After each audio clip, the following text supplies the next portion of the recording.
আজকে কথা বলবো আমি বিজনেসের আইডিয়া এবং এক্সিকিউশন নিয়ে। কোনটা বেশি আসলে ইম্পর্টেন্ট বা কোনটা আসলে গেম চেঞ্জার আমাদের? তো দেখেন আইডিয়া জিনিসটা এমন যে আপনার একটা বিজনেস সম্পর্কে আপনার অনেক ধরনের আইডিয়া থাকতে পারে বা আপনার কাছে হিউজ পরিমাণ আইডিয়া আছে যে এই ধরনের বিজনেস করলে এরকম প্রফিট আসে, এটা আসে বা এইভাবে প্ল্যান আছে আপনার কাছে। কিন্তু অ্যাকচুয়ালি আপনার এক্সিকিউশন খারাপ হওয়ার কারণে দেখা গেল এই পুরো প্ল্যানটাই কিন্তু কোনো ভ্যালুলেস হয়ে যায়। যদি আপনার এক্সিকিউশন খারাপ হয় তাহলে কিন্তু দেখবেন যে এই আইডিয়ার কোনো দাম নেই। প্রোডাক্ট কিন্তু আসলে ডিজিটাল ক্যামেরার আইডিয়া নিয়ে আসলেও এক্সিকিউশন কিন্তু অন্যান্য কোম্পানি করছে। কারণ আমরা কিন্তু আজকে ডিজিটাল ক্যামেরার কথা চিন্তা করলে কোডাক যে একটা কোম্পানি আছে এটা কিন্তু আমরা জানি না।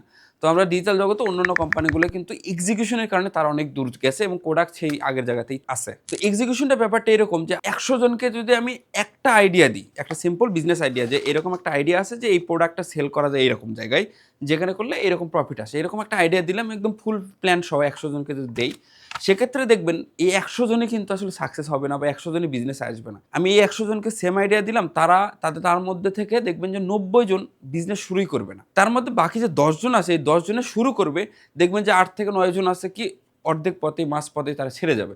বাকি যে ১ জন বা ২ জন, সর্বোচ্চ ১ জন বা ২ জন যারা সাকসেসে আসবে। এটার কারণও একটা যে আইডিয়া সেম, সবার কিন্তু আইডিয়া সেম কিন্তু এক্সিকিউশন। তো এই ১০০ জনের মধ্যে এ একজন পাবে যে সাকসেস আমি বলতেছি তার এক্সিকিউশন আসলে অনেক বেশি ফোকাস ছিল, যার কারণে সে সাকসেসটা পাইছে।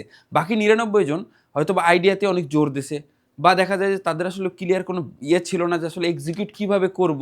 অর্থাৎ এক্সিকিউশনের কোনো রকমের ফোকাস না থাকার কারণে এই ৯৯ জন বাদ বাকি একজন সাকসেসকে যার এক্সিকিউশনটা খুবই বেটার ছিল এদের মধ্যে।